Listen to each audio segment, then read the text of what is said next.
Sim, agora. Por essas questões tecnológicas, hoje eu estou aqui pelo NUPEC e o Jordan está com o Rose Gurski. Tá? Bom, gente, então vamos lá. Bom dia agora formalmente. Bom dia a todos, todas, todes.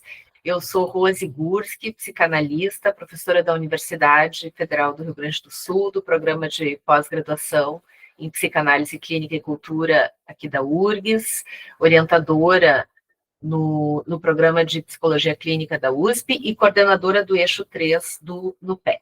Então, quero dar as boas-vindas ao 23º NUPEC em debate, e com muita alegria, né, Nádia, a gente recebe hoje a professora Nádia Laguardia, psicóloga, psicanalista, professora associada do Departamento de Psicologia, do Programa de Pós-Graduação em Psicologia da UFMG, membro do GT de Psicanálise, Educação e Política da ANPEP, e organizadora junto comigo do livro Psicanálise, Educação e Política na Universidade na Cidade, publicado pela editora Benjamin. A Nádia é autora também do livro Escrita Virtual na Adolescência, uma leitura psicanalítica que eu super recomendo, e é coordenadora do grupo Além da Tela.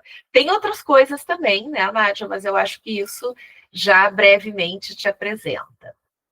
Bem, a Nádia hoje, então, vai nos falar sobre adolescência, saber e tecnologias digitais, das telas aos atos violentos.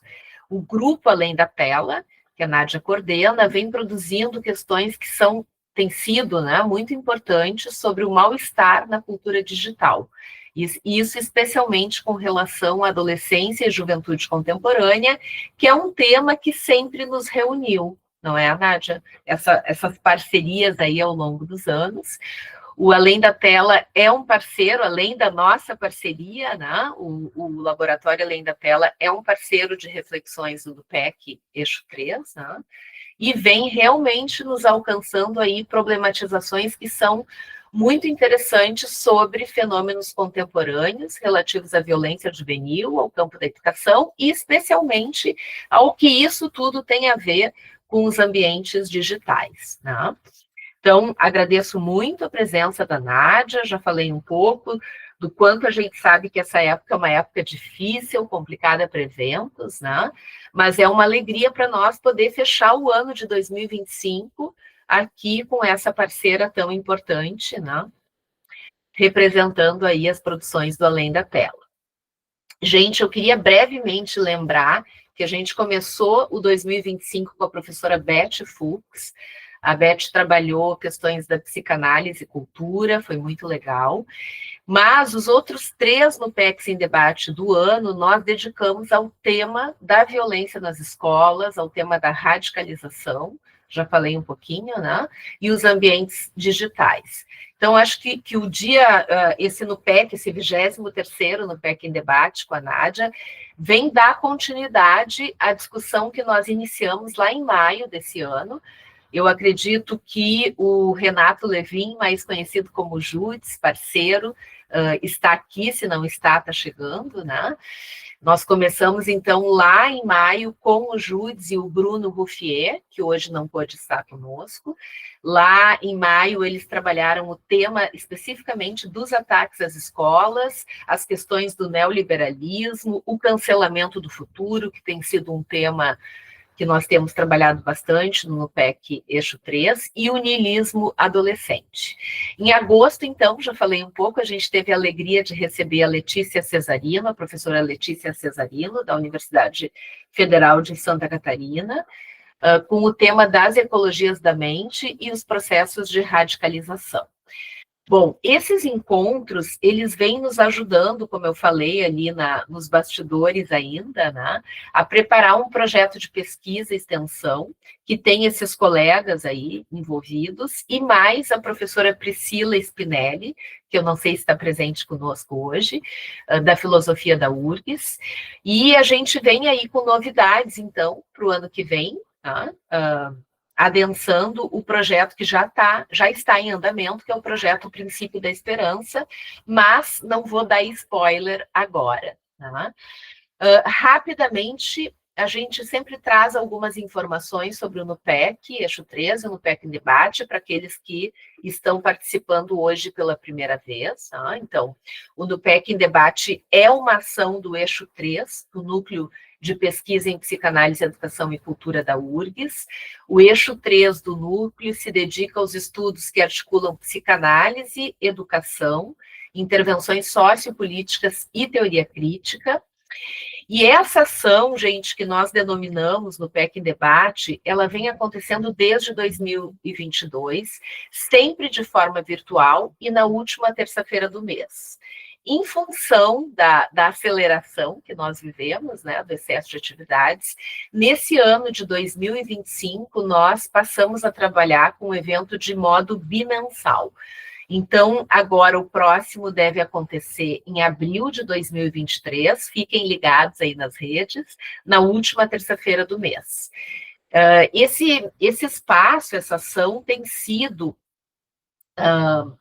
um sítio, né, de interlocução aqui na telinha, que nos dá a chance de debater questões que são muito importantes para os nossos estudos e pesquisas, com colegas de outros lugares geográficos e epistêmicos. Né?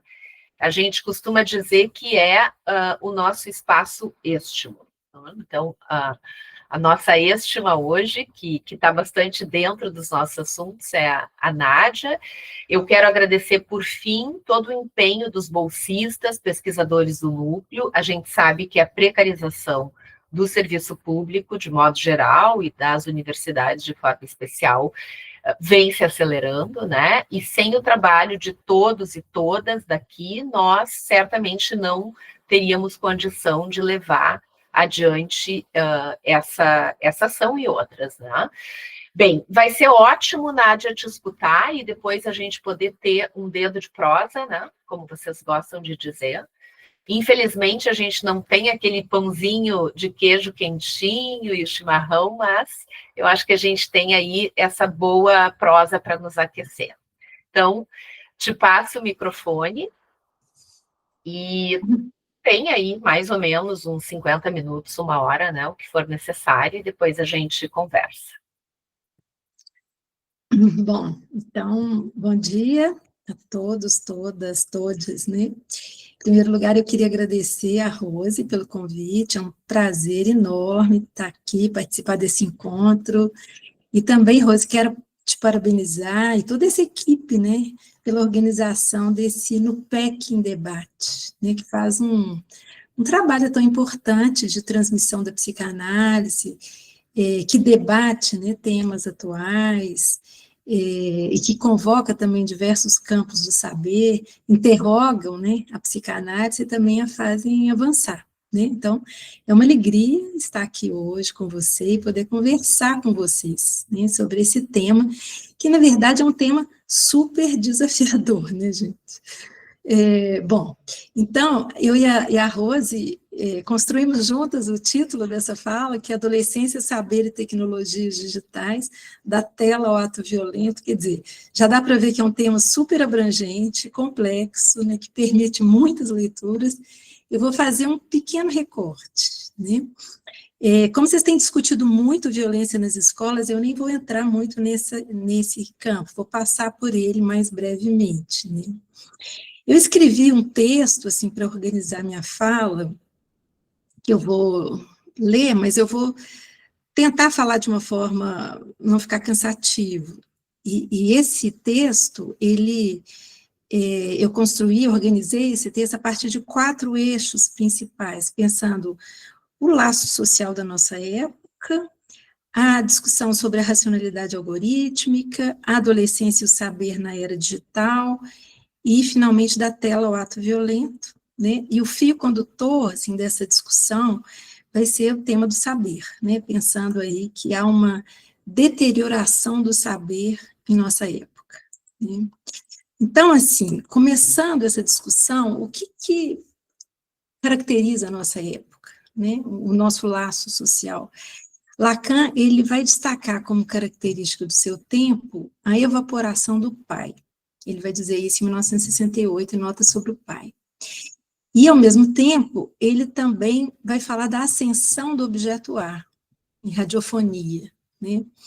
Então, o que seria essa ascensão do objeto A? Lacan vai abordar duas vertentes do objeto A, como vazio, né, que diz respeito ao objeto perdido, lugar por onde se inscreve aí a via do desejo, e como substância de gozo, que refere-se aos objetos pulsionais, que aparecem em variáveis formas, que condensam gozo, né?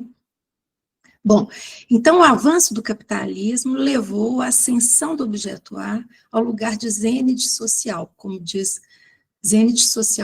Lacan em Radiofonia, ou seja, o gozo passou a assumir o lugar de comando na cena pública, com efeitos aí no laço social.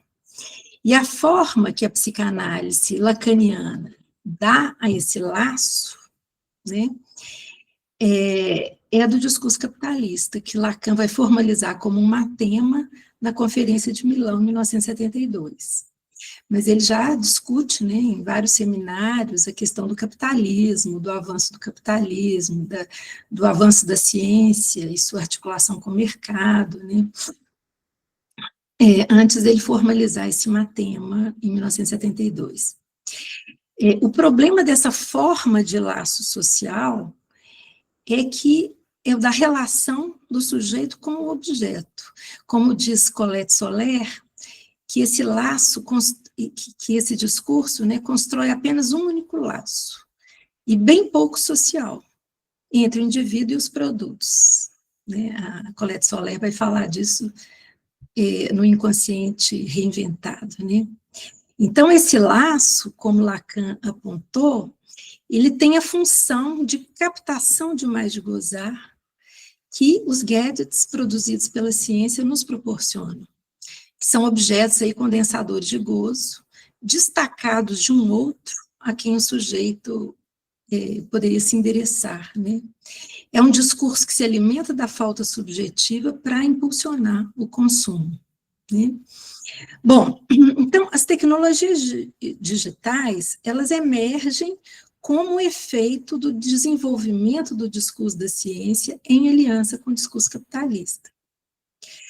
Então, a gente tem, a partir de então, né, conformação de praticamente todos os setores da vida, ao que alguns autores nomeiam como capitalismo de dados, capitalismo de plataforma, ou capitalismo de vigilância, né?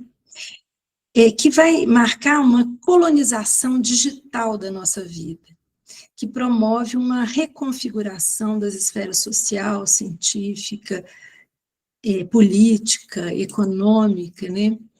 Henrique Sadan, que é um filósofo francês que discute muito os efeitos aí das tecnologias digitais na nossa vida, ele vai designar esse novo estado do capitalismo como tecnoliberalismo, que visa alcançar a mercantilização integral da vida por meio de uma digitalização completa do campo de ação dos indivíduos, né?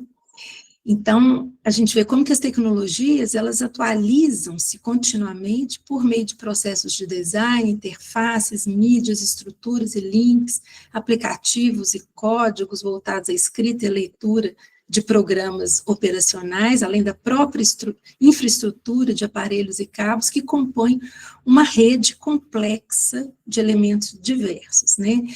E a gente pode dizer que, em linhas gerais, assim, tudo é planejado para que as pessoas permaneçam o máximo de tempo possível, utilizando os dispositivos tecnológicos e, com isso, disponibilizando seus dados pessoais às plataformas, né? A gente pode dizer também que as plataformas trabalham disputando e roubando, né? Disputando entre elas, né? E roubando o nosso tempo e a nossa atenção. Então, eu acho interessante a discussão que a Letícia, né, Cesarino, que está aqui, faz, como que essa velocidade do fluxo dos sistemas sociotécnicos, né, operada pelas plataformas digitais, cria um ambiente de crise permanente. Né, a Letícia vai falar disso no livro dela, E ela vai dizer como que categorias fundamentais estão sendo desestabilizadas e reorganizadas, né, de novas formas, em função desse modelo de plataformização na nossa vida pessoal e coletiva, né? E ela também vai dizer como que esses efeitos se fazem notar nos ambientes político, científico, legal e midiático. Ou seja, né, nesse mundo aí digital, governado quase exclusivamente por uma racionalidade algorítmica, o que se observa é, de fato, uma desestabilização das estruturas simbólicas que organizam a nossa vida, né? E que tem como um dos efeitos a deterioração do saber, né? A Antoinette Rouvois, né, ela nomeia como governamentalidade algorítmica, pensando aí o termo governamentalidade a partir de Foucault, como ela vai descrever como uma lógica emergente de acumulação de riqueza associada ao Big Data, que envolve um tipo de racionalidade não normativa ou apolítica, né? E que essa racionalidade, ela repousa aí sobre um processo que envolve 3 tempos, em linhas bem gerais, né? No primeiro tempo, todos os nossos passos na rede, seja uma compra, o uso de uma palavra, de uma língua, são desdobrados em sua totalidade, de maneira segmentada, sem fazer esse sentido coletivamente, cada elemento é abstraído, né, do contexto no qual apareceu e reduzido a um dado, né, como um sinal expurgado de toda a significação própria. Mesmo as emoções, os movimentos de um rosto são reconhecidos pelos programas e transformados em dados crus, né, um processo de evitação, vamos dizer assim, da subjetividade. No segundo tempo, há um tratamento automatizado desses dados, construindo correlações sutis entre eles. E no terceiro tempo, há o uso desses saberes, né, probabilistas, estatísticos, para fins de antecipação dos comportamentos, né, individuais, que são associados a perfis definidos a partir da base de correlações feitas anteriormente, né. Então, a Antoinette Rouvois, ela vai falar que a constante adaptação dos ambientes aos perfis individuais e coletivos, produzidos pela inteligência de dados, configura um modo de governança de grupos sem precedentes, né? A Shoshana Zuboff, né, ela vai falar que trata-se de uma nova arquitetura global de modificação comportamental que não visa corpos dóceis, mas previsíveis, né, nos quais cada decisão, escolha ou necessidade possa ser prevista, antecipada e satisfeita. A Fernanda Bruno, né, vai comentar que esse modelo de racionalidade algorítmica implica, simultaneamente, produzir saber e intervir em um determinado contexto, né. Ela vai, inclusive, dizer que a força dessa racionalidade performativa dos algoritmos não está em descrever ou representar, mas em gerar efeitos, né, e produzir realidades. Então, ela vai, né, comentar como que esse funcionamento instaura uma crise da representatividade. Bom, então a gente pode dizer que essa racionalidade algorítmica, como um produto do discurso capitalista, contribui para essa desconstrução da ordem simbólica, né, e para a deterioração do saber. Mas eu vou fazer essa discussão a partir de 3 aspectos que eu vou recortar, assim, para pensar o saber deteriorado aí, né, que é o saber como capital, o ethos digital e a dependência tecnológica da memória. Vou recortar esses 3 aspectos. Primeiro, o saber como capital, né? No seminário 17, Lacan vai dizer que a ciência, em cumplicidade com o capitalismo, constituiu um verdadeiro mercado de saber. Então, houve uma junção do saber com a verdade, fundando esse mercado. É como se o saber passasse a ser capaz de dizer toda a verdade, né? É como se fosse um todo saber. Então, o saber passou a ser, ao mesmo tempo, um produto a ser ofertado e um produtor dos objetos do mercado, né? E com o advento das tecnologias digitais, esse processo foi radicalizado e ampliado em escala inédita. a fabricação do tempo real, isso é, a circulação das informações na rede à velocidade da luz, modificou radicalmente as condições de transmissão e de elaboração do saber. Né? Então, as informações, elas nos chegam de modo acelerado, ininterrupto, fragmentado, como um excesso que se impõe ao sujeito. Né? Paul Virilio, né, que era um urbanista, um pensador francês, que estudava velocidade tecnológica há um tempo atrás, em 2010, ele já dizia da supremacia do tempo real sobre o espaço. Ele dizia que a velocidade das transmissões reduz o mundo a proporções ínfimas. E ele vai descrever efeitos da velocidade, como efeitos da velocidade, dessa velocidade da luz, né, a desorientação, a errância e a desordem. Ele vai falar de uma certa perda da perspectiva do espaço, né, ele vai falar, então, de um efeito aí de uma velocidade sem orientação. Bom, no campo da psicanálise, a gente pode dizer que a velocidade tecnológica abole o tempo de compreender. Né? O estatuto do saber para a psicanálise é o de um saber inconsciente, a ser apreendido sempre de forma singular, na dialética com o outro, da e na linguagem, né? Carregando a marca do desejo, cujas balizas entre o possível e o impossível se encontram no laço social. Então, para a psicanálise, não há saber que seja todo possível, mas ele se sustenta, sobretudo, na impossibilidade. Então, sendo, portanto, não todo. O discurso capitalista associado à lógica digital tem levado ao apagamento dessa impossibilidade inerente ao saber.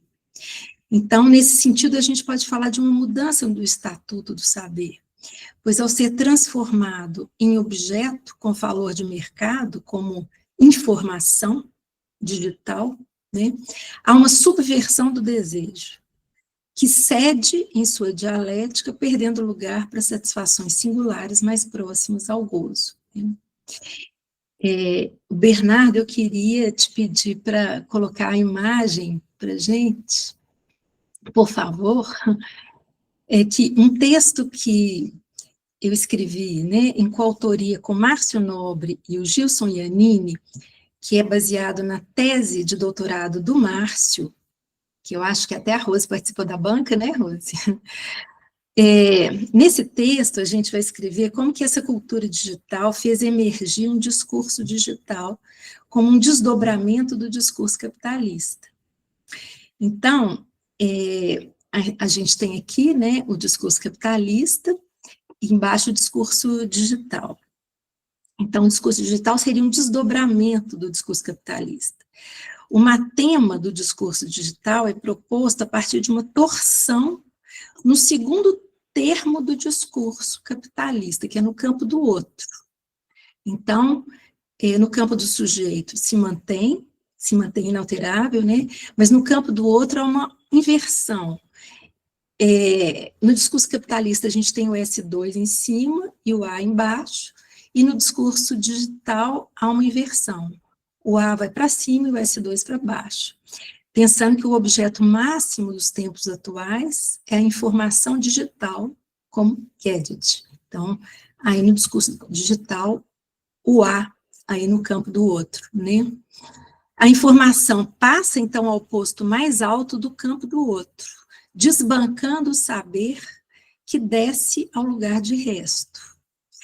Em termos dinâmicos, a gente pode ver que o discurso digital acompanha o discurso capitalista, tanto no sentido dos vetores, né, que não mudam, quanto na elisão do caráter impossível inerente à linguagem, ao laço social. Então, há uma elisão, um apagamento, né, dessa impossibilidade, tanto da impotência quanto da impossibilidade, que é inerente à linguagem, inerente ao laço social, né?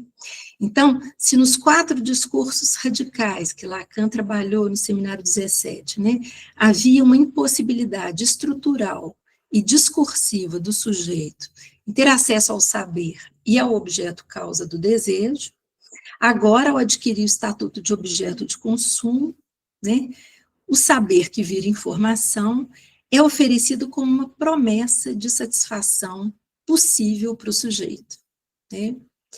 Então, o saber formalizado da ciência, traduzido para a linguagem digital como capital, vira informação, que trabalha na fabricação incessante de objetos mais de gozar, né? Reduzido ao mercado comum de gozo, a informação torna-se acessível ao sujeito e não está submetida a nenhum mestre, né? Nesse formato, nada a detém. O que impera são as leis do mercado. Lacan vai dizer, né, que na sociedade de consumo, o material humano é o sujeito, que é sujeitado ao tudo saber, tornou-se produto, sendo ele próprio consumível. Então, a gente pensa o tudo saber aí como essa informação que nos chega de forma excessiva e ininterrupta. Obrigada, Bernarda. Não vou ficar discutindo muitos discursos, senão a gente não avança nessa discussão, né?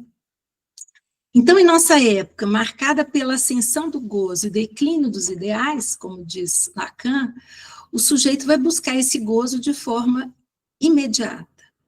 Com a evaporação do pai, né, o declínio do pai, declina também a função de transmissão da castração, com seu efeito de limitação do gozo, né? E o discurso capitalista, a gente vê que há todo um apagamento, né, da impossibilidade, e com isso da divisão subjetiva. A lógica digital, ela responde de modo exemplar a esse imperativo de gozo, com sua oferta excessiva de informações em fluxo contínuo, infinitizado, né? Não tem fim. O saber como capital, então, ele vai abarcar esse campo, que é o campo ilimitado da informação, distinguindo-se do saber inconsciente, que é sempre não todo, né? Então, se todo saber é possível e acessível na palma da mão, há um apagamento do desejo e da dimensão do impossível concernente ao singular de cada sujeito. O discurso capitalista impede o acesso do sujeito ao saber no campo do outro, interceptando essa relação na medida em que oferece um excesso de informação, né? A gente pode pensar que a possibilidade de tudo saber decorre de uma ilusão, né? Da ilusão de apropriação de todo o real pelo simbólico, né? O sujeito, então, enquanto aquilo que escapa ao cálculo, ao controle, à previsibilidade, não tem lugar nessa lógica algorítmica, a não ser na sua dimensão de gozo, daquilo que é contável, né? A gente sabe que o gozo, ele está presente em todas as nossas ações na internet, tudo que a gente pesquisa, o tempo que a gente visualiza cada imagem, né? E é isso, né, que a gente fala, que é uma outra discussão que a gente faz, assim, que se todo o discurso envolve perda de gozo, né, esse discurso capitalista, e ainda mais o discurso digital, não tem perdas, né, porque eles aproveitam tudo, né,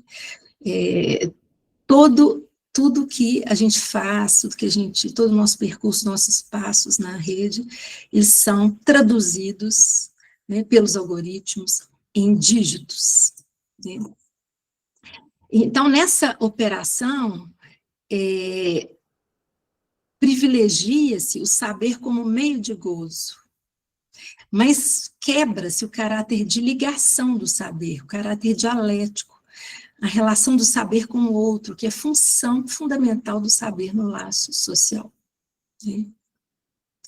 Bom, e agora eu vou entrar nessa discussão do ethos digital, né? A racionalidade algorítmica proporciona a formação de um novo ethos. Essa é uma discussão também que eu fiz num texto com o Márcio Nobre, né? A formação de um novo ethos que define comportamentos, costumes e atitudes em escala global. E a gente vai pegar a definição de ethos do Seminário 7 de Lacan, que ele vai dizer, né, Seminário sobre a Ética, que ele vai dizer do ethos como um ponto de convergência, em que, aí citando Lacan, em que uma ordem particular se converte num conhecimento mais universal em que a ética desemboca numa política e, mais além, numa imitação da ordem cósmica. Ou seja, a gente pode pensar que na cultura digital, essa ordem do particular, que compõe o ethos digital, é convergida, né, para um universal revestido pela linguagem do dígito, que ao colonizar a nossa vida, origina um novo padrão cultural, né? Inclusive a gente pode falar de uma cultura digital hoje, então origina um novo padrão cultural e desemboca numa política. O ethos digital, ele implica, então, a partir desse processo, em um enquadramento da realidade, sob medida para cada um, configurando uma esfera pessoal e independente. Se a realidade é psíquica, ou seja, se a nossa relação com o mundo e com o outro se dá a partir de um enquadre moldado por nossa fantasia, esse ethos personalizado, ele é agenciado por algoritmos que produzem ecossistemas digitais que aproximam dados correlacionados e reforçam a criação de verdades. Então, como defende Antoinette Rouvois, né, o conhecimento que hoje se produz não é mais sobre o mundo, mas é a partir do mundo digital. Bom, então, como diz Henrique Sadan, né, as redes sociais, elas redefiniram os laços sociais e os marcos que determinavam nossas vidas em comum, né? Que é toda uma discussão que a gente faz, como viver hoje, né, juntos, né? Habilitando uma relação à la carte com a informação, né? Então, os sistemas digitais favorecem a constituição de um imaginário que se alimenta da ilusão de autossuficiência, promovendo um autocentramento do eu, com prejuízos para o laço social. E, no final das contas, né, a gente pode pensar que essa relação à la carte com a informação, ela se estende ao outro, que também se torna um objeto do nosso gozo, o que se mostra na forma de todos os excessos hoje, né, de exaltação, idolatrias, né, do ódio extremado via julgamentos e cancelamentos aí virtuais. Então, o ethos digital, ele fomenta um circuito fechado de gozo. E a gente sabe que é preciso renunciar a um certo gozo para aceder a um saber. Então, nós podemos compreender como que a constituição de um ethos digital pode levar a uma deterioração do saber. O outro aspecto que eu queria marcar é a questão da dependência tecnológica da memória hoje, né? A velocidade e o excesso que caracterizam o mundo digital produzem uma sobrecarga informacional que enfraquece a nossa capacidade de memorização. Então, cada vez mais, a gente utiliza dispositivos tecnológicos como arquivos de memória. A memória coletiva e individual, elas são progressivamente mediadas por dispositivos digitais. O que nós lembramos, acessamos ou esquecemos depende da arquitetura algorítmica das plataformas. Para o filósofo Stigler, né, a memória humana, ele vai dizer que ela sempre foi exteriorizada, assim, que ela é, antes de tudo, técnica, porque ele vai dizer que, ao longo da história, diversas estratégias foram utilizadas para guardar a memória, como os mitogramas das sociedades mágicas, as tatuagens no corpo do feiticeiro, e o quipo, né, que é um sistema de contagem por meio de cordas e nós dos incas. Aí ele vai dizer que, posteriormente, emergem aí os primeiros escritos, como a escrita cuneiforme, que, né, posteriormente culminará no alfabeto e, muito posteriormente, na invenção da imprensa. E aí ele vai dizer que, na atualidade, nós estamos permanentemente conectados a aparelhos mnemotecnológicos, né, esses aparelhos de memória tecnológicos, como computadores, tablets, celulares, etc. Aí ele vai dizer, né, assim perder o celular equivale a perder o rastro de números e contatos que já não estão mais armazenados na memória individual. Então, ele vai dizer como que nós exteriorizamos cada vez mais funções cognitivas nesses dispositivos, e, correlativamente, nós perdemos saber, é o que ele vai dizer, né? O que induz a uma, segundo ele, a uma obsolescência do humano, né? Ou seja, quanto mais confiamos aos aparelhos tecnológicos, as pequenas tarefas que compõem a trama da nossa existência, mais perdemos nosso saber fazer. A gente sabe que, na perspectiva da psicanálise, a memória não se reduz ao campo biológico, nem a uma função neurológica, né? E Freud vai dizer que a memória se constitui a partir de inscrições psíquicas, e o próprio funcionamento psíquico é concebido como um aparelho de memória. Ele vai dizer que a experiência primitiva de satisfação constitui o primeiro traço inscrito na memória, e o funcionamento psíquico vai buscar reeditar essa experiência originária. Mas ele vai chamar a atenção, né, Freud, que o material presente no campo psíquico, nessa forma de traços, passa por transcrições, rearranjos, retranscrições, e é atravessado aí por temporalidades inconscientes e conscientes. Então, o material psíquico sofre deformações e falsificações num processo contínuo de estratificação. Ele vai dizer que o recalcamento seria uma forma peculiar de esquecimento que, paradoxalmente, conserva as marcas do desejo original. Lacan vai trabalhar, né, por exemplo, no Seminário 7, a estrutura da memória como sendo feita de uma articulação significante, S1 e S2. E nessa, etc., né, nessa articulação, o sujeito situa-se aonde? No intervalo, no vazio, entre os significantes. E essa ânsia repercute na sequência da cadeia significante. Então, isso é uma coisa muito importante para a gente pensar, né, nesse achatamento S1, S2, que o comando algoritmo e o tratamento algoritmo, essa racionalidade algoritmo, ela favorece, né, esse achatamento sem intervalo, né, e é no intervalo que emerge o sujeito, né. Então, a gente pode pensar também que a memória humana, ela é sempre falseada, seletiva, afetiva, fragmentada e lacunar, também envolve o gozo, né? E as lacunas da memória, elas não podem ser inteiramente preenchidas, porque tem um vazio irredutível que resiste à simbolização. Então, a lógica algorítmica, ela vai transformar profundamente as concepções tradicionais de memória. Então, diferentemente da memória humana, a memória digital, ela vai operar por meio da acumulação indiscriminada e da indexação automatizada. Então, nesse novo regime, o esquecimento deixa de ser subjetivo e passa a depender de ações deliberadas da máquina digital, por exemplo, a exclusão de dados, ou mesmo a obsolescência técnica das plataformas que os armazenam, né? Eu não sei se vocês conhecem, mas Gisele Bergman, ela é organizadora de um livro que chama Memória da Amnésia, Políticas do Esquecimento, que é muito interessante, e ela tem um livro sobre imagens também, que eu esqueci o nome do livro, mas que ela vai dizer como que essa curadoria algorítmica das plataformas introduz uma dimensão performativa à memória.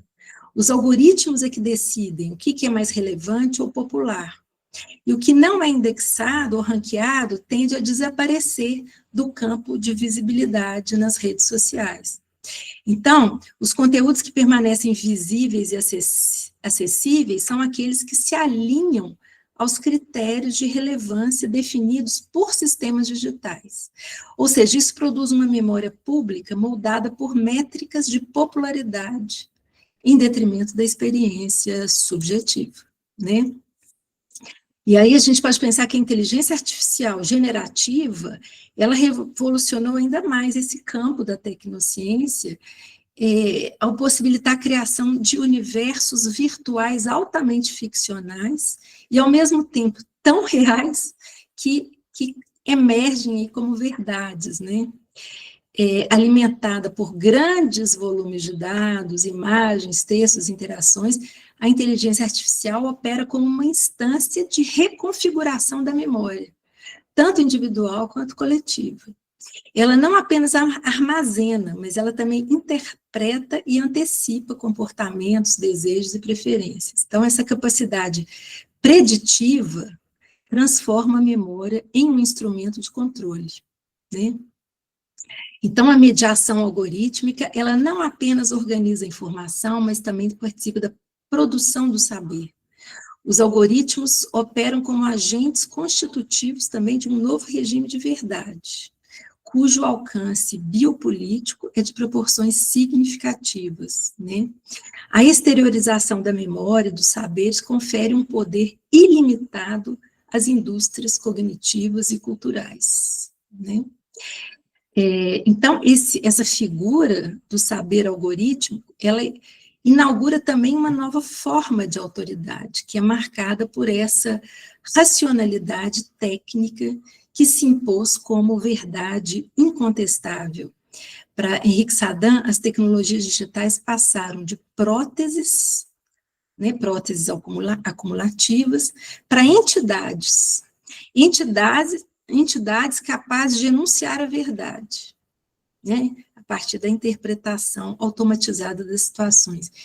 E ele faz uma discussão, né, no livro dele sobre inteligência artificial, ele vai falar desse imaginário que foi construído em torno da inteligência artificial, né, uma certa idealização, mitificação da IA, né, e que construído pelas empresas de tecnologia, né, que buscam até, inclusive, forçar uma aproximação entre a inteligência artificial e a inteligência humana, né? E para a psicanálise a gente sabe que essa aproximação é impossível, né? A inteligência, para Lacan, né, ele vai falar de inteligere, né, saber ler entre as linhas, né, o que uma IA não sabe, né? A linguagem digital, ela busca reduzir a complexidade do real a códigos binários, excluindo uma infinidade de dimensões que nossa sensibilidade pode capturar, apagando nuances e singularidades que escapam à lógica dessa modelização matemática, né? A gente, então, pode pensar que a crescente dependência dessas tecnologias implica uma renúncia progressiva ao agenciamento das nossas vidas, das nossas memórias, da nossa história. Trata-se de levar ao limite a matematização de toda a realidade e experiência humana, o que parece central no projeto da ciência moderna, e que vai encontrar no conceito de algoritmo sua expressão mais radical. Então, agora eu vou entrar na questão da adolescência e saber, né, depois de falar um pouquinho sobre essa lógica algorítmica, né? No tempo da adolescência, o sujeito é despertado pelos enigmas da existência, o sentido da vida, o sexo e a morte, né, que fazem furo no saber, né, e que levam o sujeito a buscar respostas no outro social, né. Bom, gente, peraí só um minutinho que meu celular aqui está tocando sem parar, mas é spam. Bom, então, o adolescente vai buscar respostas no outro social, mas a quem os adolescentes endereçam as suas questões hoje? Quais são os semblantes do saber da nossa época? Ou quais as configurações do outro do saber na era digital, né? Bom, em primeiro lugar, assim, a gente não pode esquecer que é preciso lembrar que as adolescências brasileiras estão inseridas na cultura digital, ainda que o acesso aos dispositivos tecnológicos seja bastante desigual entre os jovens. O Brasil é um país de extremos contrastes, né? Enquanto uma parcela significativa da população vive à margem dos bens sociais, o país também se destaca entre as nações que mais utilizam redes sociais, né? Então, segundo pesquisa realizada pela TIC Kids Online em 2024, cerca de 24,5 milhões de pessoas de 9 a 17 anos são usuárias da internet, que representam, então, 93% da população nessa faixa etária. Então, a gente vê que tem um aumento significativo do uso, né, dos celulares, das redes sociais pelos jovens. Cada vez mais adolescentes recorrem a aplicativos, sites, fóruns de jogos eletrônicos, redes sociais, chatbots e outras inteligências artificiais, endereçando suas questões sobre temas diversos, como sexo, amor, etc., né? E até mesmo temas mais delicados, assim, como morte, violência, buscando diagnósticos, medicações, né? Em fóruns anônimos de plataformas digitais, como Tumblr e Reddit, né? Muitos jovens expõem seus modos de sofrimento, seus sintomas, chegam a solicitar orientações, por exemplo, sobre como se automutilar ou como cometer suicídio, né? Os adolescentes, eles endereçam suas questões existenciais a um outro anônimo da internet, que responde por meio de imagens e palavras, sem corpo, sem rosto. Esse universo público, é um universo público, né, mas marcado pela ausência de corpos e pela insuficiência de leis claras e de mecanismos eficazes de responsabilização, torna-se, então, um ambiente propício à impunidade, ao caos, à violência, à violação de direitos, né? Durante a puberdade, as pulsões, elas emergem de maneira violenta, desestabilizando o equilíbrio que o sujeito tinha até então alcançado na infância, né? Um equilíbrio em certa medida, vamos dizer assim. Ou seja, as construções imaginárias e simbólicas em torno do real que ele fez na infância são desfeitas nesse momento da vida. A fragilidade simbólica diante desse excesso pulsional pode levar os adolescentes a privilegiarem experiências de gozo, né? Frequentemente reforçadas por grupos na internet, e pode levar ao ato, né? A racionalidade algorítmica, ela favorece o fechamento de grupos, intensifica a polarização, estimula processos de radicalização, né, que a Letícia Cesarino discutiu muito bem, né, aprofundou nessa discussão, atuando também sobre os afetos, ao incitá-los, né. O ethos digital, ele promove uma autogratificação narcísica, bloqueando as informações dissonantes e retroalimentando convicções e crenças, até mesmo delirantes, né? Em um fortalecimento dessa dimensão imaginária especular. Mas é preciso também a gente lembrar que esse fenômeno é também um efeito estrutural do declínio do outro em nossa época, né? O discurso capitalista, ele acarreta a erosão dos ideais, isso é um apagamento, uma erosão de todos os semblantes do saber, pai, mestre e outras figuras de autoridade. Então, observa-se um enfraquecimento da função simbólica, acompanhado por um investimento suplementar no registro imaginário, né? E na adolescência, esse processo ele se manifesta na tentativa de preservar aí um domínio, né, sobre o próprio corpo e a própria vida, esse investimento no imaginário, né?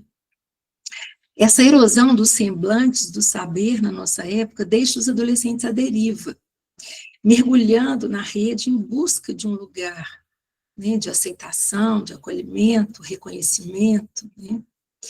E com acesso facilitado, nessa busca aí, né, de um lugar de reconhecimento, a gente sabe que existem muitos grupos aí que convidam os jovens, né, e de alguma forma oferecem a esses jovens algum reconhecimento ou aceitação, mesmo que de uma forma, vamos dizer assim, falsa, né, um falso acolhimento, uma falsa aceitação, né? E com acesso facilitado à inteligência artificial, observa-se uma mudança também gradativa na forma de buscar saber. Muitas vezes, os adolescentes e jovens recorrem à inteligência artificial como um outro do saber, um outro absoluto, que tudo sabe, tudo responde, que está sempre disponível, muito solícito, né, que pode atender o jovem qualquer hora, 24 horas por dia, né, e que não contraria o sujeito. Então, algo como uma nova alteridade que serve aí de referência geral. A gente tem visto jovens fazendo terapia, né, com inteligência artificial. Então, uma pergunta que a gente se faz, né, quais são os efeitos da suposição de saber atribuída à máquina, a esse outro, sem corpo, né? E que retorno essa instância sintética produz na constituição da subjetividade? Né? A linguagem digital é uma escrita cifrada, sem restos, sem intervalo, ou seja, justamente sem espaço de emergência do sujeito. Uma coisa que a gente, né, começa a observar é que muitos jovens começam a substituir as interações humanas por interações com a IA. Né? Em alguns países aí, né, como Japão e alguns países da Europa, isso já tem sido um motivo de preocupação de saúde pública, né? Eu estou num grupo de estudo, assim, junto com alguns pesquisadores, na verdade eu participei de alguns grupos, não pude continuar, sobre essa adicção, né, às imagens, muitas vezes aos jogos eletrônicos, e também sobre um certo isolamento social de muitos jovens hoje, que substitui praticamente, né, todas as atividades, vamos dizer assim, fora da tela, pelas atividades na tela, né? Então, muitos jovens têm substituído as interações humanas por interações com a IA. E nessa substituição, o que evita-se? Né? Evita-se o outro, aquele que discorda, aquele que questiona, aquele que desafia, e convoca o sujeito a responder, e a responsabilizar-se também pelo que diz. Né? E a gente sabe que o saber para a psicanálise, ele envolve o laço transferencial, um laço amoroso. Embora o sujeito se enderece a um outro suposto saber, é justamente a partir da falta no outro que se torna possível a construção de um saber próprio, né? Pois o não saber tem uma função operatória. O saber do adolescente se constitui sobre o fundo de uma falta, né? Como um saber não todo. Agora, se ao contrário, o outro se apresenta como um outro sintético, sem furo, não há espaço para que o sujeito elabore seu próprio saber. As respostas prontas demovem do sujeito a possibilidade de emergir do efeito de equívoco, como sujeito do inconsciente, e de formular também uma resposta sintomática ao confronto com o furo no saber. O saber é uma coisa interessante, assim, o saber encarnado, quer dizer, esse sustentado por um corpo, ele é sempre falho, mesmo quando o sujeito assume o semblante de todo saber. Porque essa falha, ela está em relação com o gozo que se liga ao corpo. A inteligência artificial não tem corpo, não goza, por isso nada sabe. Né? O Lacan vai dizer no seminário 20, que um computador pense, quanto a mim estou de acordo, mas que ele saiba, quem é que vai dizer isso? Pois a fundação de um saber é que o gozo do seu exercício é o mesmo da sua aquisição, ou seja, o saber envolve gozo, é meio de gozo, envolve perda de gozo. Né? Nesse processo de progressiva hibridização da vida, crianças e adolescentes crescem em interação com dispositivos tecnológicos e outras inteligências que vão se incorporando aos modos de vida cotidianos, né? Então, diante desse contexto, algumas questões se impõem, né? Como que os sujeitos nessa vida híbrida respondem à relação sexual que não há? Né? Quais os sintomas resultantes dessa interação massiva dos sujeitos com as tecnologias digitais? Se o discurso, né, capitalista ele silencia o real insiste. Então é preciso estar atento, né, à forma como cada sujeito se defende do real. Se não há relação sexual, há invenção, há sintoma. Então, para a psicanálise, trata-se de dar lugar à solução de cada um, acompanhando os recursos que cada sujeito inventa para lidar com o impossível. Nesse mundo híbrido, são os jovens que nos ensinam como eles utilizam os recursos digitais para construir um corpo, para estabelecer laços, ou para inventar um saber fazer, né?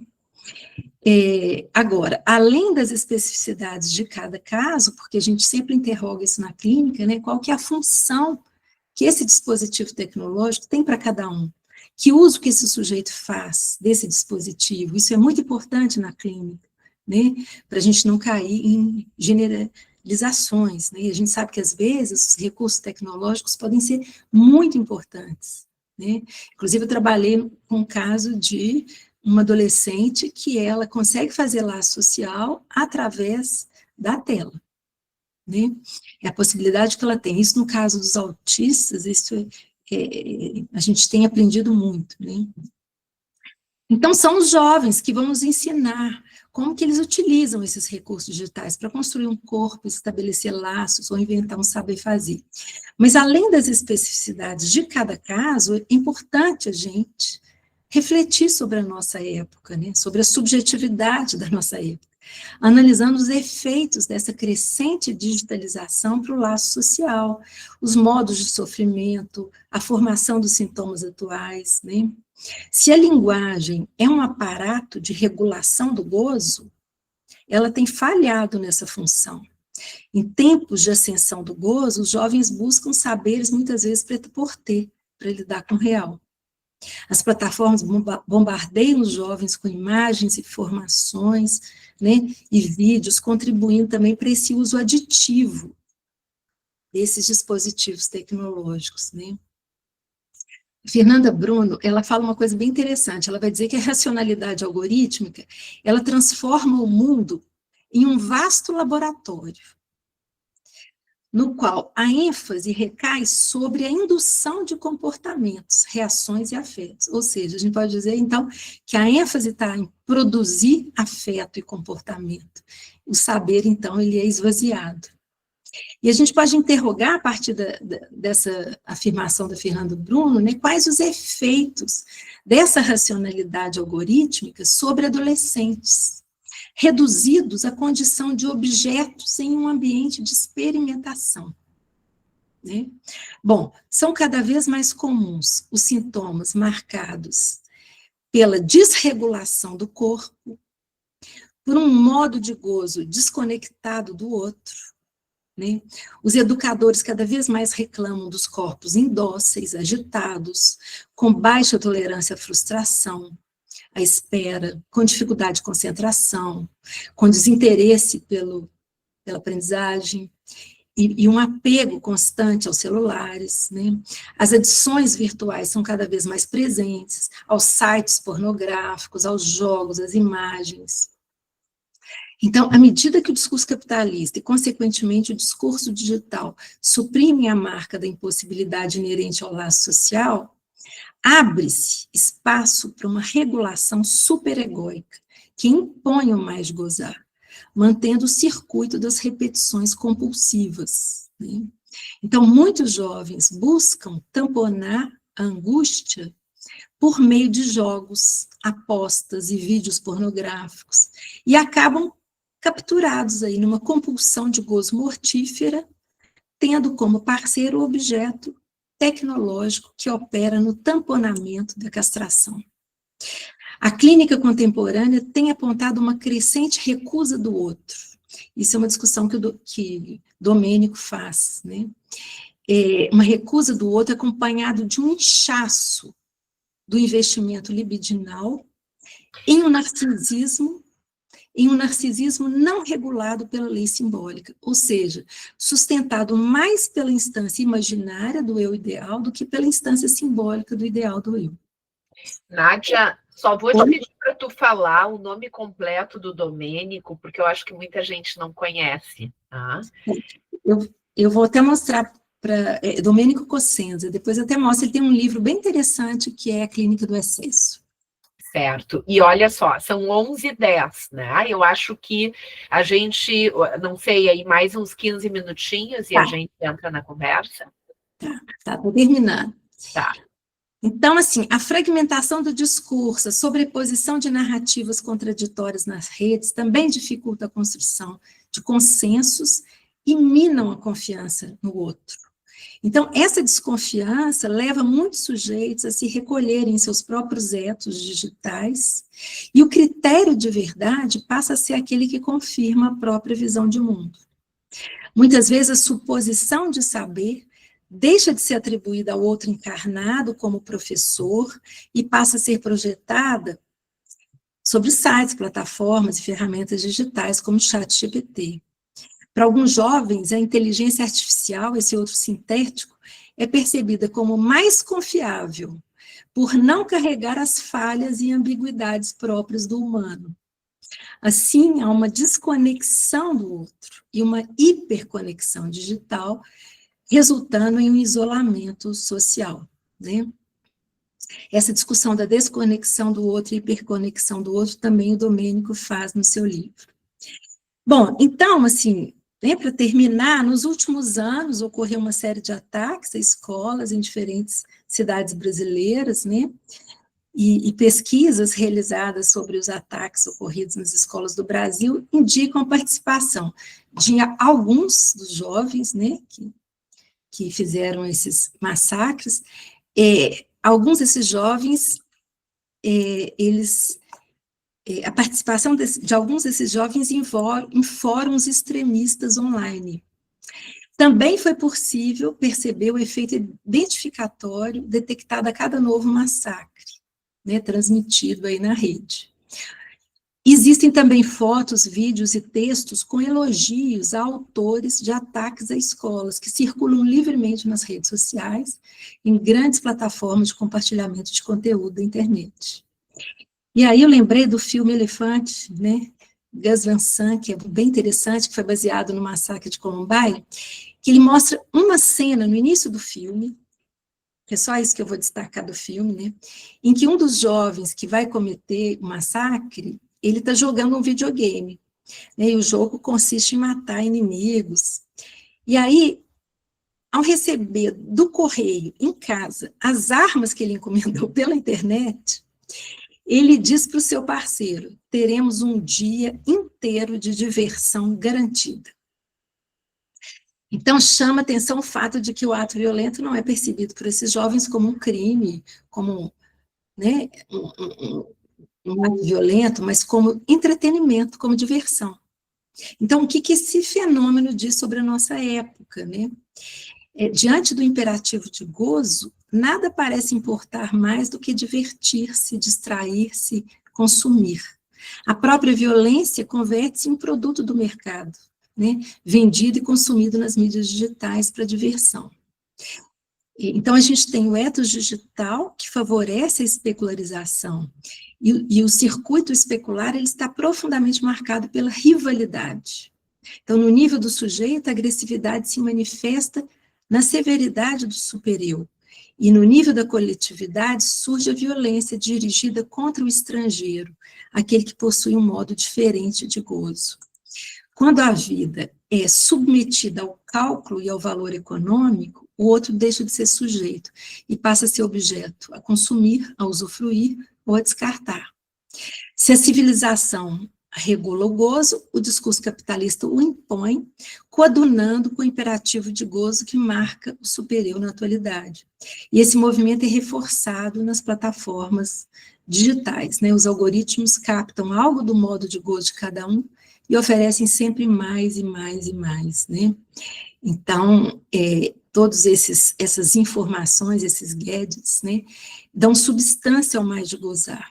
E quanto mais os jovens buscam imagens de violência, mais passam a receber esse conteúdo. A proliferação do do gozo emerge como adição generalizada em nossa época, que revela um individualismo aí de massas.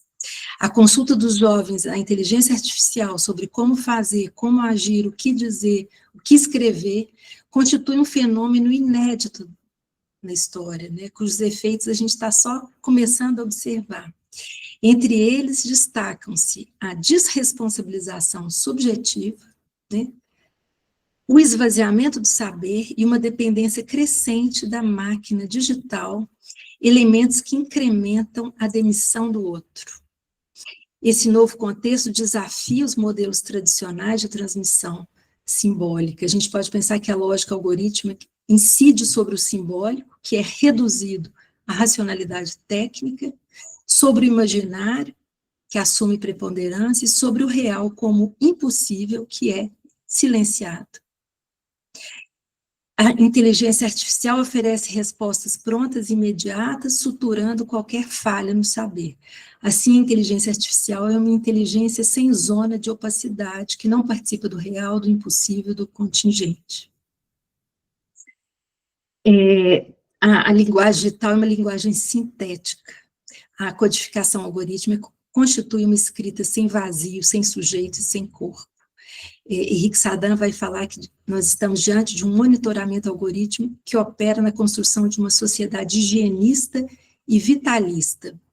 Cada sujeito busca integrar-se a essa nova ordem técnico-higienista liberal como forma de se defender do real. Trata-se da fantasia civilizatória que aspira a um funcionamento uníssono, voltado para a construção de um universo desprovido de falhas, indefinidamente dinâmico e perfeitamente autorregulado. Ela se inscreve na tradição da ciência moderna, cujo projeto é a matematização dos fenômenos da vida humana e do mundo. A lógica digital, como diz Jorge Alemã, né, a lógica digital promove a integração de todos os saberes a serviço da destruição da impossibilidade. Nessa lógica totalitária, a deterioração do saber, a gente pode pensar, emerge como um projeto político. Lacan afirmou no discurso de Roma: a ciência avança sobre o real ao reduzi-lo ao sinal, mas ela também reduz o real ao mutismo. Então, o projeto da inteligência artificial realiza essa predição. Mas ainda que o algoritmo tenha uma ação sobre o gozo do sujeito, a tradução dos modos de gozo em linguagem binária sempre falha. A tentativa de se constituir um futuro previsível pela ação dos algoritmos desconsidera o imprevisível. Se o real é sem lei, por quê? É porque seus efeitos estão condicionados pela contingência, pelo que se apresenta como variável, imprevisível e indizível, né? Então, diante da colonização, para terminar, diante da colonização algorítmica, favorecer a experiência subjetiva é um gesto político. É criar brechas no tempo acelerado, onde o silêncio possa florescer. É valorizar o que não se mede, não se monetiza, não viraliza. É permitir que o adolescente se recolha, se escute, se invente, né? Proteger nesse contexto é lembrar que mesmo em meio ao ruído digital, ainda é possível cultivar o espaço do encontro, da palavra que toca, da escuta que transforma, né? Então, nesse mundo marcado pelo excesso de imagens e informações, é preciso oferecer pequenos respiros, brechas, intervalos para a construção do saber, né? Bom, termino por aqui para a gente começar a conversar. Desculpa aí o tempo enorme. Nossa, Nádia, muito obrigado por essa fala tão rica. Eu acho que as pessoas devem estar, eu escrevi aqui, eu acho que umas 7, 8 páginas, tá? E as pessoas devem estar com muitas questões, né? A Ludmila já colocou uma questão aqui, mas assim, Nádia, eu acho que tu traz uma riqueza de autores, né, também, nesse diálogo com outros campos que vocês têm feito. E, nossa, tem muitas coisas aí para a gente pensar junto, né? Mas eu queria destacar, de início, brevemente, algumas questões aí do início da tua fala. Eu fiquei pensando muito nas doenças de memória, tá? Que a gente atualmente tem, assim, isso cresceu muito, tá? Eu acho que tu falava do trabalho da Gisele Belgman, né, que é professora lá na USP, que tem um trabalho incrível realmente com a questão das imagens, né? Acho que também nessas questões com a memória, tu falou um pouco aí sobre o tema da solidão, né, do isolamento, e que daí me fez pensar na solidão, que eu acho que é uma patologia contemporânea e que decanta também, né, de um efeito aí das redes digitais. É claro que eu acho que a gente não tem como digamos assim, isolar a questão da digitalização da vida, porque isso entra num âmbito maior de questões, numa equação maior, né? Eu acho que tu resgatou aí as falas visionárias do Lacan, né? Que não foram poucas, né? Seminário 17, Seminário 20. Então, eu acho que esse diálogo que tu hoje nos alcança de maneira mais aprofundada, com a psicanálise, né, especialmente com a psicanálise lacaniana, eu tenho certeza que abre aí uma série de janelas para nós. Eu lembrei um pouco também na tua fala de um livro do Eugênio Butti, que é desse ano, que se chama A Razão Desumana, né? Ele vai falar muito da questão da desinformação e do jornalismo, né? Mas aí no final da tua fala tu tocou um pouco na questão do entretenimento, que ele vai colocar nesse livro, que seria, digamos, o algoz da imprensa e do jornalismo. Né? E eu acho que aí tem toda essa relação com o tema do gozo, que eu acho que tu faz muito bem. Tá? E eu fiquei pensando também, estou jogando aqui uma série de coisas, né, para a nossa discussão, mas eu fiquei pensando também no aspecto de que se trata para a gente sair, digamos, da ideia de que o outro é um, né? E daí sair da noção aí das construções totalitárias, de fazer o real vacilar, de poder fazer o real vacilar. E eu acho que tu falou aí de uma porção de circunstâncias e de condições, do ponto de vista também das tarefas psíquicas da adolescência, que vem dificultando, vem criando muitos impasses. Né?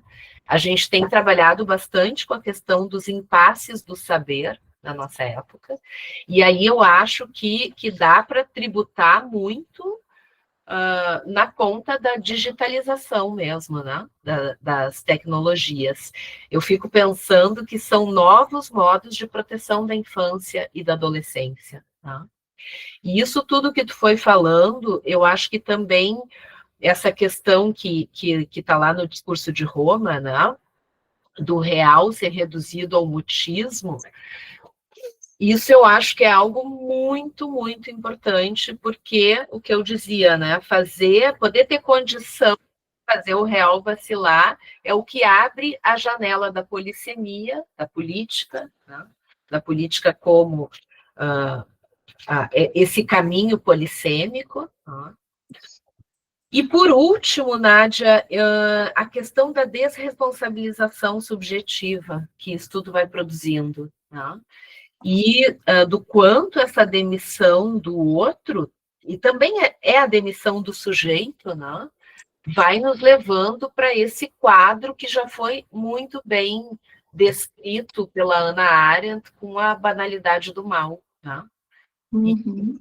Que costura aí várias questões que, enfim, tu foi trazendo, né? Claro, eu me lembrei também muito do que a gente vem trabalhando com Mark Fisher, que é essa ideia da colonização do inconsciente, né?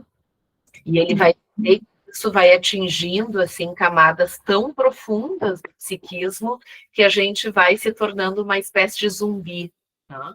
Uhum. Então, acho que tudo isso entra numa concorrência cruel, né? Para realmente nos preocupar. Né?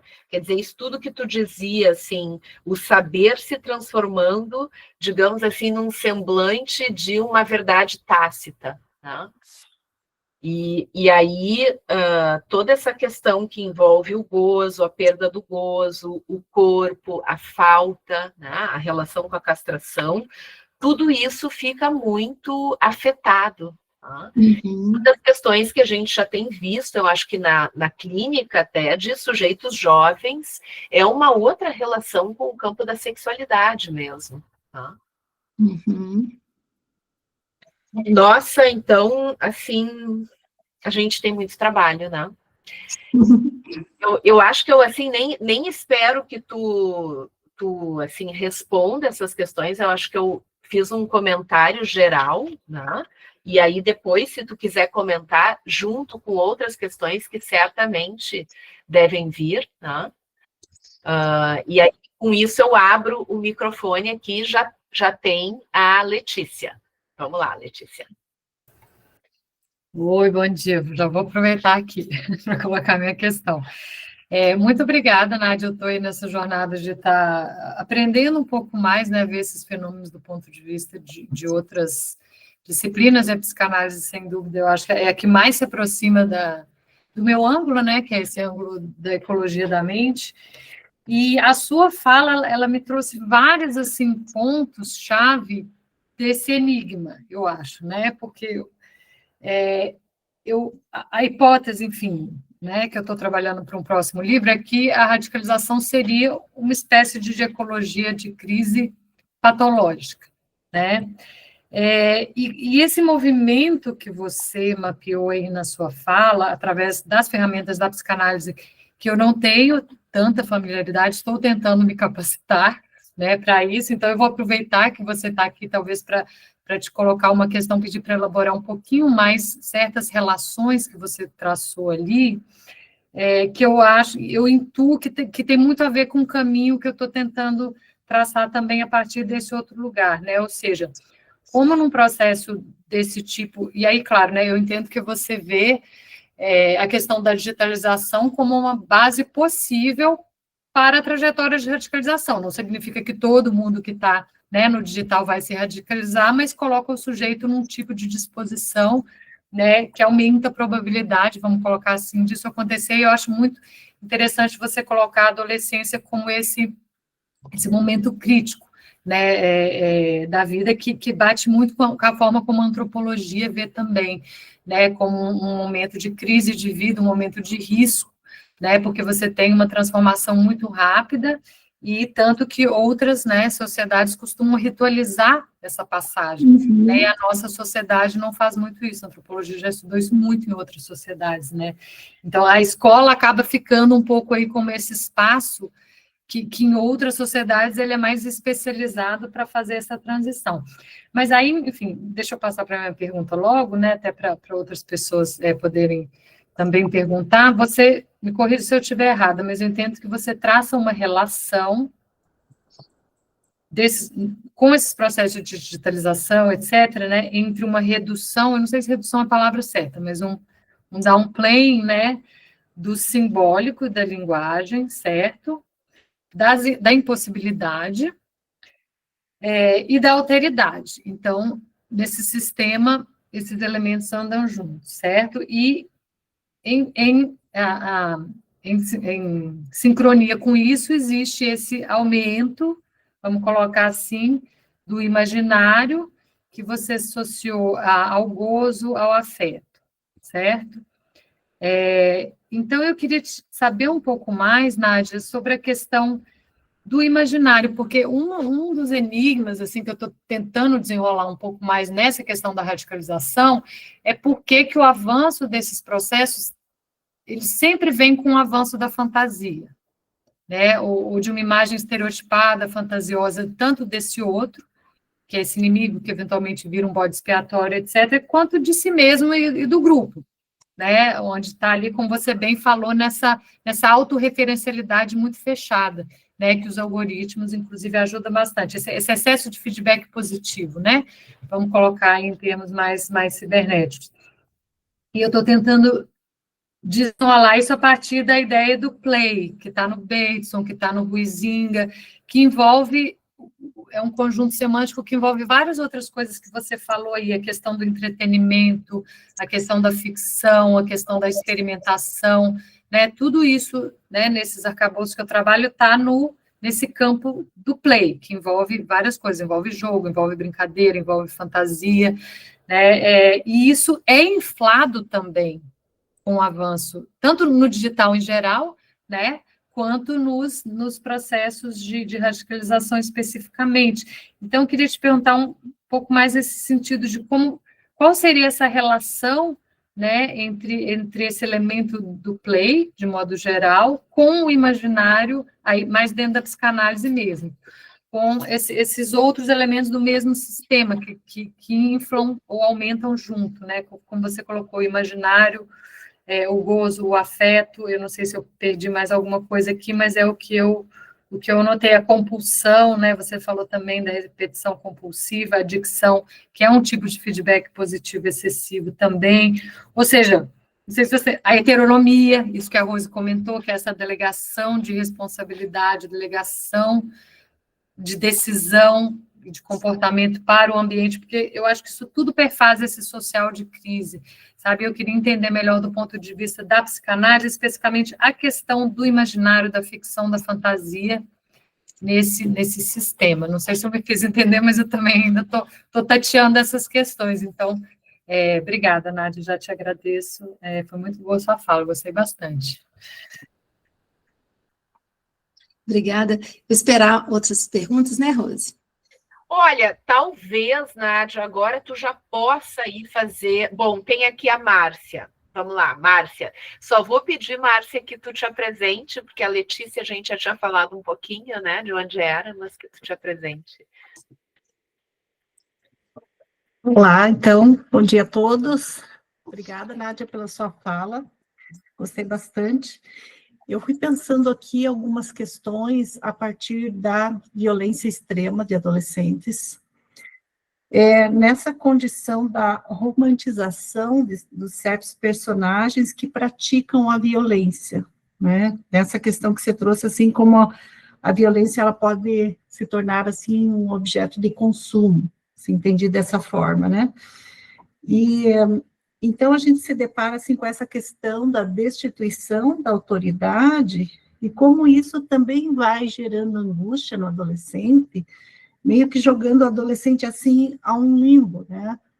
A lei não opera, evita-se a castração, mas ao mesmo tempo o quanto que isso também desperta uma angústia nos adolescentes que não pode ser elaborada, que não pode ser simbolizada e que passa a ser atuada, né? Então, nessas condições de uma sociedade que vai ficando mais superegóica nesse funcionamento, né? Eu fiquei pensando como essas ações perversas surgem como aniquilação do outro, ao mesmo tempo que o sujeito precisa do outro. Mais ou menos isso, assim. Desculpa, eu acho que eu falei, eu estava com o microfone fechado. Márcia, tu te sim. apresenta brevemente, só para a Nádia saber. Tá bom. Fala. Porque a Letícia eu já tinha apresentado, né, brevemente na fala inicial. Então, eu sou a Márcia, psicóloga, psicanalista, eu moro em Curitiba, faço parte da Associação Psicanalítica de Curitiba, venho participando do NUPEC desde 2021, e atualmente sou doutoranda em educação. Prazer. Nádia, agora eu acho que tu pode comer. A Ludmila também levantou aqui a mão. Desculpa, Rose, mas eu não estou me aguentando, eu vou aproveitar também aqui o ensejo. Gente, bom dia, Ótimo, só te apresenta, tá? Isso. Eu me chamo Ludmila Camiloto, eu sou psicóloga também, sou professora de Psicologia da Educação aqui na Universidade Federal de Ouro Preto, moro em Mariana, estou falando aqui de Mariana, Minas Gerais. Nádia, prazer te escutar, assim como a Rose também fiz anotações de umas 10 páginas. Esse assunto tem me interpelado, né? Agora ele é o tema do meu projeto de pós-doc, que se iniciará no mês que vem na UFMG, mas tem me interpelado, inclusive, como mãe de um garoto de 11 anos, né? Estive conversando com a Rose há alguns dias sobre isso, e o que tem me causado esse estarrecimento é perceber quão cedo essa violência tem chegado, né? Vejo isso se materializando no grupo de WhatsApp da escola do meu filho, com falas muito violentas, misóginas, né? Que remetem a, enfim, intencionalidade de praticar uma violência. E eles têm feito a passagem ao ato, né, de uma maneira muito precoce. Então, a gente tem falado da adolescência, a rigor, pelo viés legal, né, sei que na psicanálise a adolescência não segue esse tempo cronológico, mas como advogada eu fico com esse marco, advogada que sou também com esse marco temporal, né, dos 12 anos, eu olho para ele e falo, bom, é uma criança. Como é que isso tem chegado e nem tem rede social ainda? Só o WhatsApp, mas tem videogame, tem outras mídias, tem outra coisa. Como é que isso tem irrompido de uma maneira tão precoce? Então, como que a psicanálise pode nos ajudar a olhar para este fenômeno? Obrigada, viu? Que bom te ouvir, Ludmila. Ana Lúcia, só vou pedir que tu te apresente brevemente, Ana. Bom dia, é a primeira vez que eu estou aqui. Eu falo de uma cidade do interior de São Paulo, chamada Assis. Eu também estou, como a Ludmila que falou agora, eu estava me segurando, mas eu vou falar, porque tem uma coisa assim, que me interessa muito. Eu sou psicanalista, fonoaudióloga, trabalhei como fonoaudióloga por muito tempo, bom, na formação, e aí então... Mas o que eu quero dizer, assim, é que alguma coisa que tem me convocado muito, assim, né, eu acho que a gente está falando disso, né, de uma transgressão, né, e de uma adolescência contemporânea, assim, dada a transgressão, né, acho que a Nádia, muito obrigada pela sua fala, né, e a tecnologia tem muito a ver com isso, mas, assim, a transgressão, né, acho que o Lacan e o Jorge Bataille, né, nos ensina que a transgressão não é sem a lei, né, então, assim, transgredir não é dizer que não há lei, né, então, que a questão paterna, né, vamos dizer assim, isso não é dizer que não há lei, né, acho que eu entendi assim, pelo menos a Nádia, né, não um declínio paterno pensando na lei exatamente, porque a transgressão, ela justamente está no seu bojo, né, a questão da lei. Né, acho que a gente tem isso no seminário 7, justamente estou falando porque a Nádia também falou disso, né, e tem alguma coisa que eu tenho pensado, que é assim, se há transgressão, né, e se a lei está posta, então, o que poder olhar da transgressão de um jeito, vamos dizer assim, nos abrindo para a transgressão e pensar o que isso tem a ver com as críticas, por exemplo, feministas, né, que a gente fala muito pouco na psicanálise, né, e que eu tenho adentrado a isso, quer dizer, o que é essa sociedade, né, hétero, cis, normativa, né, colonialista, né, que, vamos dizer assim, que nossa história é apagada, né, a gente não fala muito pouco sobre a escravidão, sobre os povos originários, sobre as culturas afro, né, então, assim, o que essa adolescência, assim, contemporânea pode dizer dessa história soterrada por nós, inclusive na psicanálise, né? Eu sou membro do Fórum do Campo Lacaniano de São Paulo também, e assim, eu tenho tentado pensar nisso, tem uma rede que eu sustento com um colega no Fórum São Paulo, o Gonçalo, que é sobre a adolescência, né?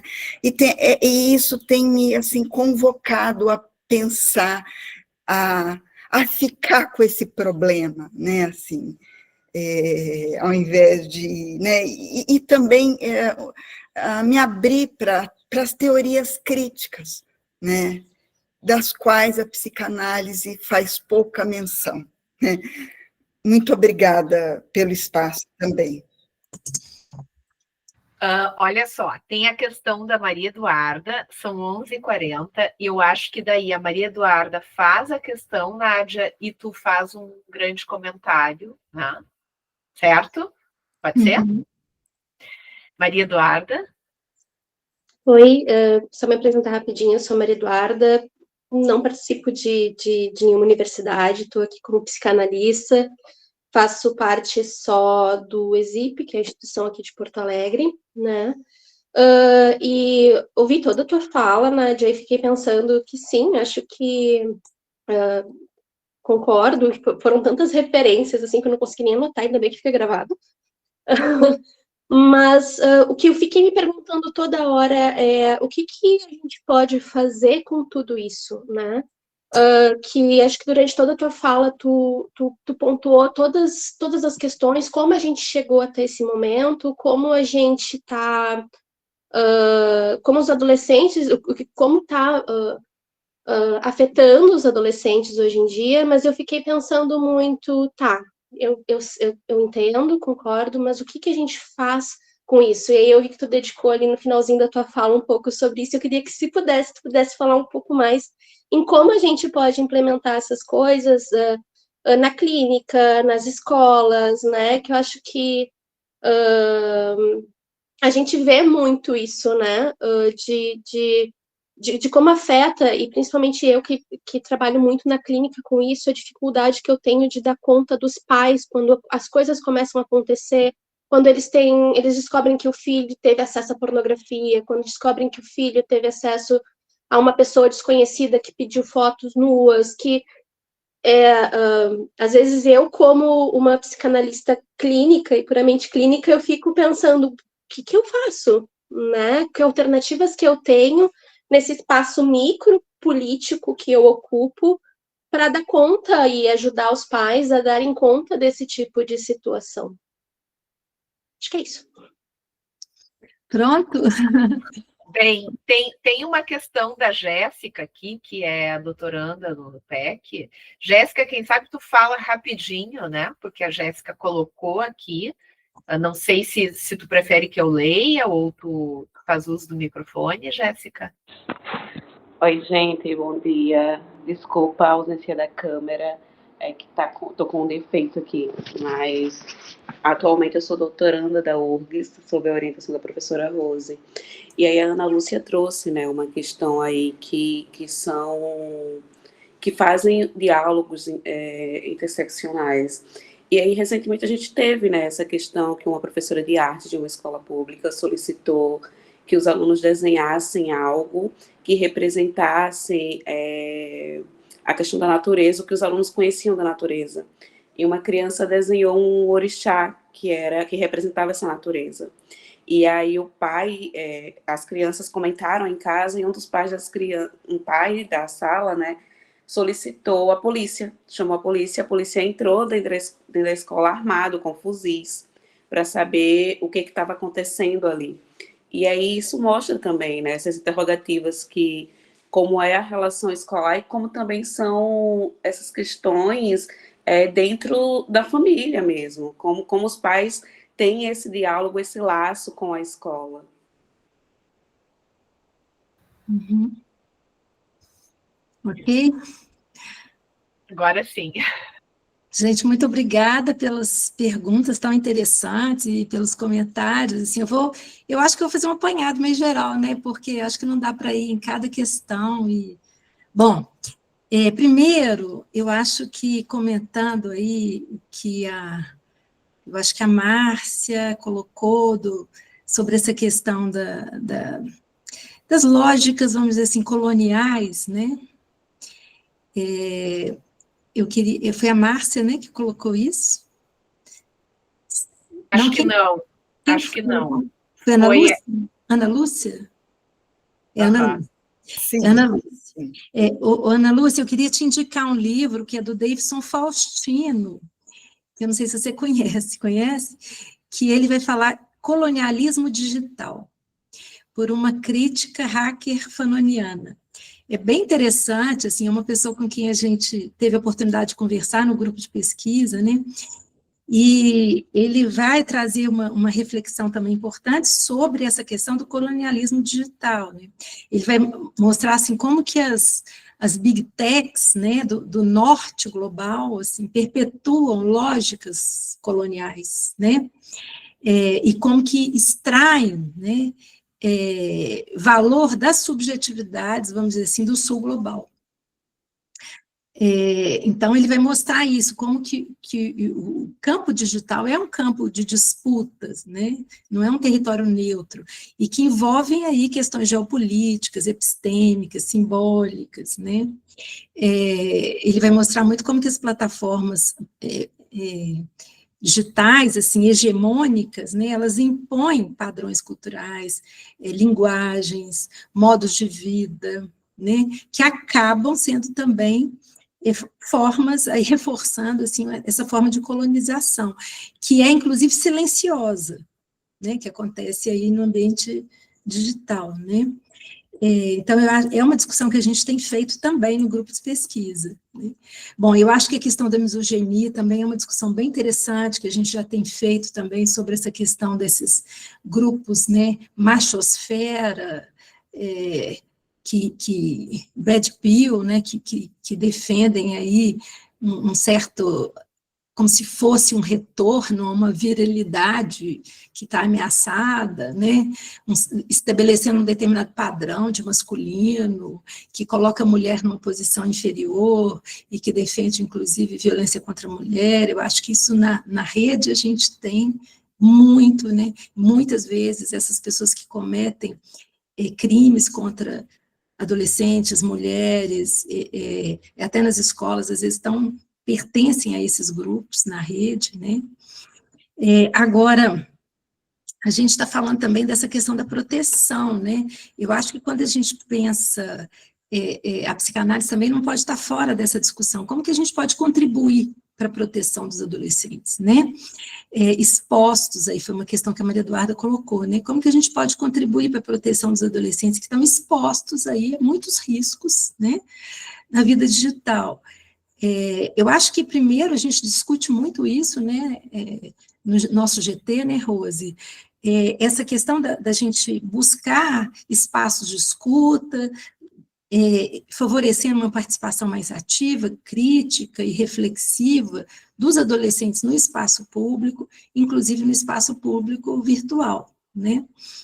E aí, com relação aos pais, a gente é importante como que muitas vezes a gente é demandado a intervir aí, né, junto aos pais, às famílias, sobre essa questão da proteção do espaço virtual, né? Agora, é muito delicada essa discussão, porque proteger não é vigiar, né? Mas é escutar, acolher e criar espaços, né, de escuta, de presença, né? Se a gente discutiu hoje, né, como que eu falei hoje dessas plataformas que roubam o nosso tempo e a nossa atenção, a gente precisa pensar como devolver aos jovens o tempo que lhes é roubado, né, pelas tecnologias digitais, assim, o tempo da escuta, o tempo da elaboração, o tempo da dúvida, né? Então, eu acho que isso é muito importante, assim, oferecer espaços de escuta nos diferentes espaços sociais, assim, criando possibilidades de uma participação ativa, crítica e reflexiva desse espaço, do uso desse espaço, né? Uma outra discussão que a gente tem feito na UFMG, eu participo de um grupo de pesquisa lá de várias áreas, vários professores, assim, a importância também, né, apesar da gente ser da psicanálise, mas é importante a gente também defender projetos de educação midiática, né, nas escolas, por exemplo, para que os adolescentes possam fazer um uso mais consciente, mais capacitado, crítico, né, das tecnologias digitais, nas escolas, por exemplo, né? Não é só ensinar a usar os dispositivos, é pensar, formar sujeitos capazes de compreender esse submundo, isso que está por trás assim, da tela, né? Esses fluxos que atravessam ali os algoritmos, a ação dos algoritmos, né? O poder dos algoritmos, os discursos também que os cercam, né? Então, revelar os seus bastidores, vamos dizer assim, as lógicas desse funcionamento digital, né? Então, eu acho que isso também é uma questão muito importante, a escola proporcionar esses espaços, né? Para questionar essas forças invisíveis aí da lógica digital, né? Eu acho que é isso, favorecer a experiência subjetiva, criar brechas nesse tempo acelerado, né? Eu acho que isso também de uma escuta multidisciplinar, convocar essa escuta multidisciplinar, políticas públicas que priorizem, né, gente, a prevenção e a proteção de crianças e adolescentes, né, como um cuidado aí antecipado, né. E eu acho que é isso também, pensar nessa abordagem em rede, assim, colaborativa, que envolve famílias, escolas, plataformas, profissionais de saúde, poder público, né, para todo mundo junto promovendo um ambiente digital mais seguro para os jovens. Eu acho que cada um de nós é responsável por sustentar um espaço onde o adolescente possa caminhar com mais segurança e dignidade, né? Nesse sentido também, eu vejo, né, que as tecnologias digitais, elas deveriam servir à sociedade, e não o contrário, né? Então, por isso que eu defendo também essa ideia de que elas precisam ser reguladas, não é para silenciar a multiplicidade de voz, mas para garantir que o espaço virtual seja um espaço ético, né, justo, humano, seguro para os adolescentes. Então, eu vejo aí, Maria Eduarda, né, eu acho que é isso, né, pensar numa rede aí de apoio, de cuidado do adolescente, né. A gente tem visto, né, o governo federal lançando também uma série de medidas. Então, a partir de várias coisas que estão aparecendo aí nas mídias, né, das violências contra crianças, adolescentes, tem um investimento do governo buscando ampliar aí essa, né, a proteção, a sanção de leis que protejam crianças e adolescentes nesse ambiente, né. Agora, Nádia, só uma observação, né, para a gente poder ir fazendo um diálogo, é que essa questão da relação com o outro, que eu acho que tu falou muito bem, desse apagamento da alteridade, da relação com o estrangeiro, com a diferença, essas relações, elas têm a ver com toda uma gramática do tecido social, né? sim. Que claro que todo o ambiente da digitalização aguça, né? Mas eu acho que é algo, por isso eu dizia, muito mais amplo, né? Uhum.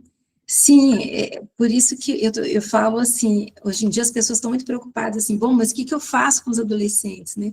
Então, além eu acho que dessa discussão crítica que a gente faz aqui, pensar em ações de proteção à criança, né? E ao adolescente. São várias questões aqui, deixa eu ver, né? A Márcia vai colocar a questão da violência extrema, né?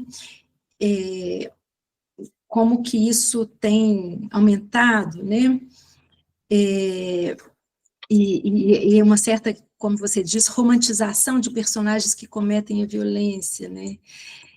Eu acho que é isso, né? A violência virou mais um produto hoje a ser vendido, a consumido. Os adolescentes passam, inclusive, a naturalizar a violência, né? Então, eu acho que essa é uma questão, assim, muito atual, né? A Ludmila vai trazer a questão da violência que tem chegado mais cedo nos grupos de WhatsApp, videogames, né? Eu acho que sim, e aí a gente tem que pensar nesses cuidados que a gente tem com crianças, no uso que elas fazem desses dispositivos. Não só um cuidado, né, de acompanhar o uso que as crianças fazem, né? Mas também de abrir sempre espaços para conversar sobre isso, né? Que ela não tenha essa relação direta com a tela, sem a mediação de um outro, de um adulto, né? Que possa conversar sobre o que tem ali, o que aparece naquele espaço, o que ela está tendo contato, que ela possa conversar também sobre isso, né? A Ana Lúcia traz a questão da transgressão, né? Eu não sei se a gente está falando de transgressão, sabe? Isso que eu trouxe hoje, porque, como você mesma disse, a transgressão não é sem lei, né?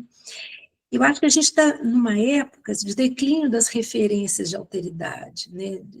E de autoridade, né? Tem um enfraquecimento, uma fragilidade da lei simbólica, né? Lei que eu falo simbólica, assim, que faz barra ao gozo. Então, a gente tem um imperativo de gozo que se sobrepõe à lei simbólica. Então, eu acho que é isso que a gente está vendo hoje, né? Essa adolescência contemporânea que está diante de um excesso pulsional, né, próprio da adolescência, que rompe no corpo como uma violência, e, ao mesmo tempo, de uma fragilidade simbólica na cultura, que possa acolhê-lo e dar um destino aí a isso que emerge no próprio corpo, né?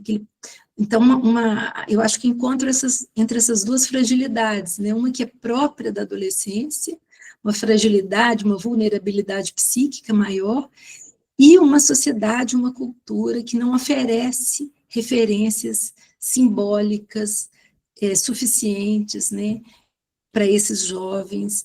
Então, uma lei mais frágil, simbólica, e nesse sentido, eu acho que a gente vê as passagens ao ato, as atuações, né? Deixa eu ver se outra questão aqui. A Letícia traz a questão do imaginário, né, Letícia? Eu acho que, diante da crise do simbólico, que vem da própria nossa época, discurso capitalista, declínio da autoridade, tudo isso que a gente discutiu, né? Então, uma fragilidade do simbólico, eu acho que é mais interessante, talvez, falar de fragilidade do simbólico, eu vejo, né, do que redução do simbólico. Então, essa fragilidade, essa inconsistência do simbólico, o imaginário, muitas vezes, faz suplência, né, para o tratamento desse real. Então, muitas vezes, os jovens estão utilizando, né, recursos aí, por exemplo, de imagem e tal, para lidar com o real diante de um simbólico que é cada vez mais frágil, né? Então, o imaginário pode ser, inclusive, uma saída, né? Um recurso para lidar com isso que falha, né? Bom, gente, eu acho que são muitas questões, né? Mas... Nádia, nossa, muito obrigada. São muitas questões, eu acho que o diálogo vai continuar. A Fernanda está de mão levantada aqui. Talvez a Fernanda depois possa fazer a questão e fica como, né, uma questão aí. E eu queria só comentar, Ana Lúcia, que a tua fala sobre a teoria crítica, né, da psicanálise não falar da teoria crítica, justamente nós, há muitos anos, temos buscado a teoria crítica como um diálogo fundamental para, digamos assim, nos dar um estofo para pensar além da clínica, né? Ou seja, a clínica já inclui, não tem um além, um aquém, mas, enfim, para serem ferramentas. E aí eu quero acrescentar, tu falou da questão das memórias, eu quero acrescentar que também a gente vem de tempos de muito epistemicídio, né? Epistemicídios, no plural, e que a gente também precisa resgatar aí uma amplitude grande de saberes, né? E eu acho que é nesse tempo que a gente se encontra. Dando conta, é difícil eu ser jovem hoje também, né? Porque eu acho que tem a ver com tudo isso, né? Esse furacão de questões, né? Ao mesmo tempo também é o que nos dá a chance de fazer diferente, né? Fernanda? Completando a Rose, os pesquisadores do GT, Psicanálise, Educação e Política, fazem muito essa discussão, né, da psicanálise com as teorias críticas, e essa é uma discussão muito presente no grupo. Sim, para a gente é especialmente Benjamin e Adorno, tá? Uhum. Mas tem outros. Fernanda? Eu vou tentar ser bem rápida, porque, como os colegas já falaram, a gente fica suscitando uma série de questões, né? Eu sou Só te apresento. Tá, eu sou Fernanda Dornelles Hoff, eu faço parte do NUPEC, a partir de algumas experiências que tive com a Rose, de participar como aluna especial de disciplinas, e tenho aproveitado muito esse espaço, fazendo algumas relações, né? E fiquei pensando nisso, Nádia, a primeira tua exposição, assim, eu acho que é uma abertura, né, para muitas questões, mas até a Marisa está aqui também, que teve junto numa organização que pudemos fazer junto à Comissão de Cidadania e Direitos Humanos na Assembleia Legislativa de Porto Alegre, e eu estou contando isso porque onde a gente puderam ser escutados grupos de adolescentes e que diziam: os adultos não olham para nós, os adultos não nos escutam, eles não têm tempo para isso. Então, eu pensei no que acho que a Rose antes pontuava, dessa questão ampla, né, e do que vem antes, porque me fez muito sentido toda a trajetória que tu vai fazendo a partir do Lacan e do Freud, né, da memória, das inscrições e disso da substância sintética, né, que fica sendo uma adicção, né, entendi no teu raciocínio, para os nossos jovens, e hoje a gente vê e se escuta muito na clínica do quanto as crianças e os adolescentes estão buscando, então, para os seus enigmas, como tu trazias, né, os enigmas da existência, as respostas, então, nos dispositivos da tecnologia, como buscar, inclusive, como que é o corpo do outro, porque o encontro com o corpo não pode fazer enigma, porque o adulto não consegue mediar.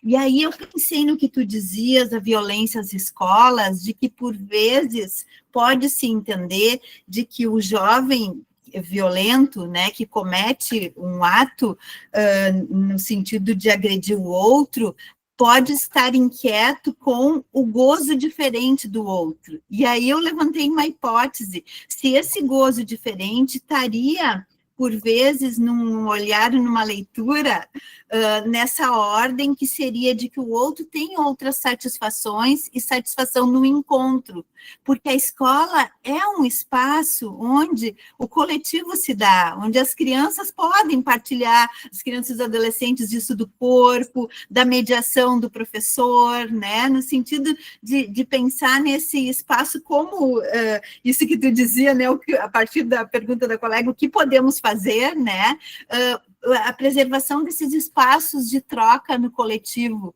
né, e que isso, por vezes, fica como algo que aciona a violência, justamente por ali se dá o encontro, a perspectiva do simbólico, da troca com o outro, enfim, levantei essa hipótese, mas eu sei que a gente está no último minuto aqui, né, Rose, mas eu queria compartilhar a questão que me ficou. Muito obrigada.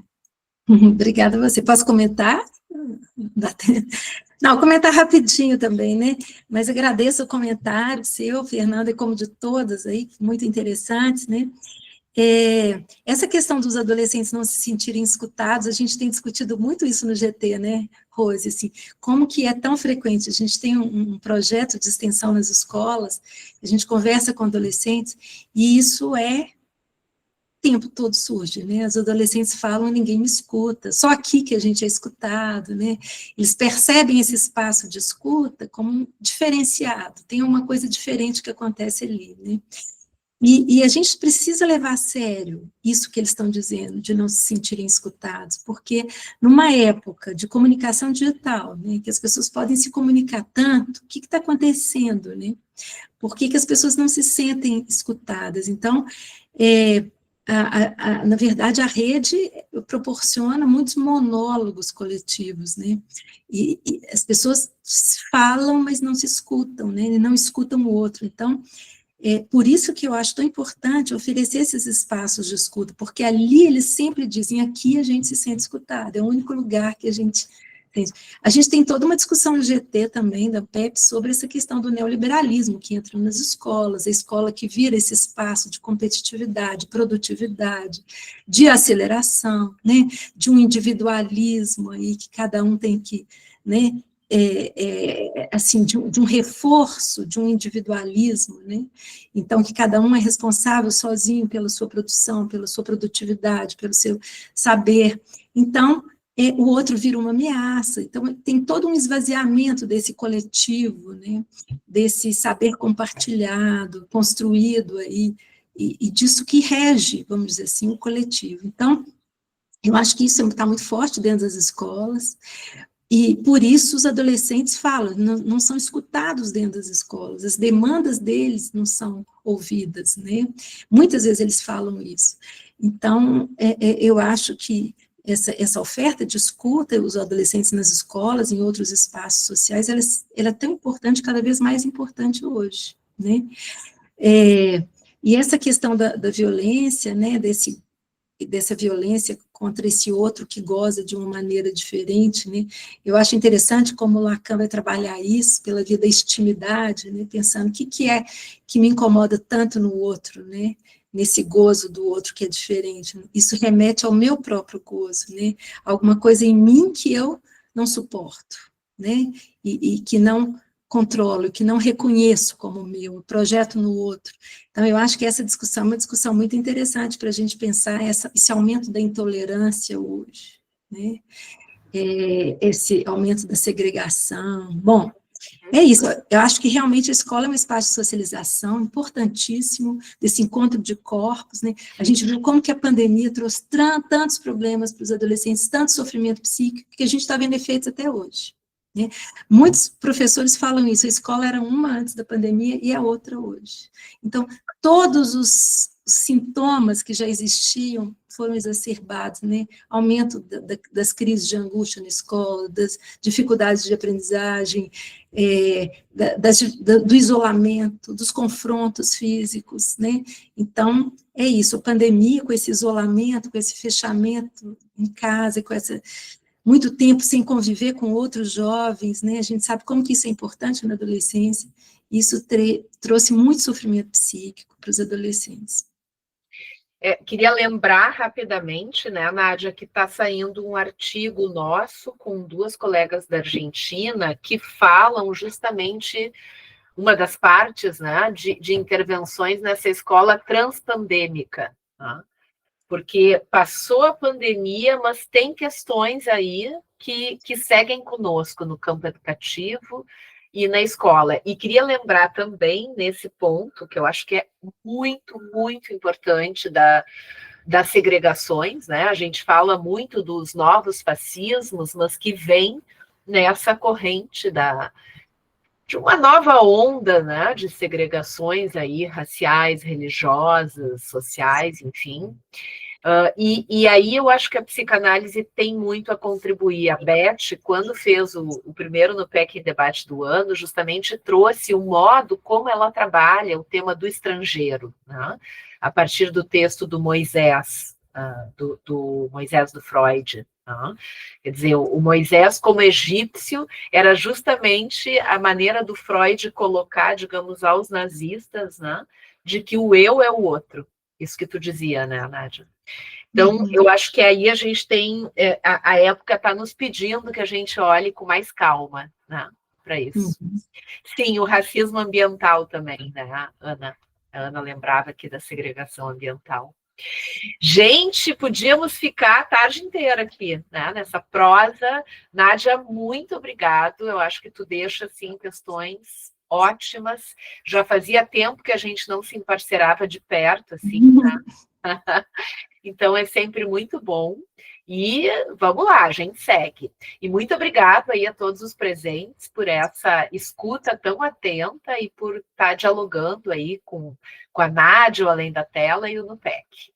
Eu que agradeço o convite, essa conversa tão boa de hoje. Queria continuar também conversando com vocês.